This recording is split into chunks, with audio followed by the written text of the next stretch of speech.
বাংলাদেশে একটা ব্যবসা করতে যাচ্ছি চায়না থেকে প্রোডাক্ট এনে, এন্ড প্রবলেমটা হচ্ছে কোটি কোটি প্রোডাক্ট ভাইয়া চায়নাতে, কোনটা সিলেক্ট করবো এটাই বুঝতে পারতেছি না, কিন্তু আমার কাছে ইনভেস্টমেন্ট আছে। এই কোয়েশ্চেনটা প্রচুর আসতেছে ভাই কোন প্রোডাক্টটা নিয়ে ব্যবসা করব। কারণ যখন আমরা চায়না থেকে যারা প্রোডাক্ট আনে, আলিবাবা, তাবা, 1688, আলি এক্সপ্রেস, এই জায়গাতে গেলে আপনি দেখবেন কোটি কোটি প্রোডাক্ট, একটি কয়েকটা ভেরিয়েশনের প্রোডাক্ট। এখন আপনি যদি র্যান্ডমলি একটা প্রোডাক্ট সিলেক্ট করে নিয়ে আসেন, এই প্রোডাক্টটা যে বাংলাদেশের পার্সপেক্টিভে বা বাংলাদেশের মার্কেটের জন্য সুইটেবল এবং খুব ইজিলি সেলেবল, এই জায়গাটা আসলে অনেক ক্ষেত্রে মিস হয়। কেন মিস হয়?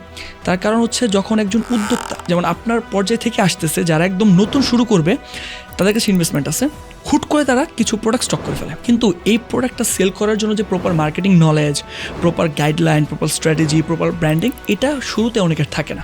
যদি কারোর এগুলো থাকে আলহামদুলিল্লাহ ভেরি গুড, যদি কারোর না থাকে তাহলে তাকে প্রোডাক্ট চুজিংয়ের ক্ষেত্রেই অনেক বেশি টেকনিক্যাল হতে হবে। তাকে এমন এমন উইনিং প্রোডাক্টগুলো সিলেক্ট করে বাংলাদেশে আনতে হবে যেগুলো খুব দ্রুত সেলস করে প্রফিট করা সম্ভব।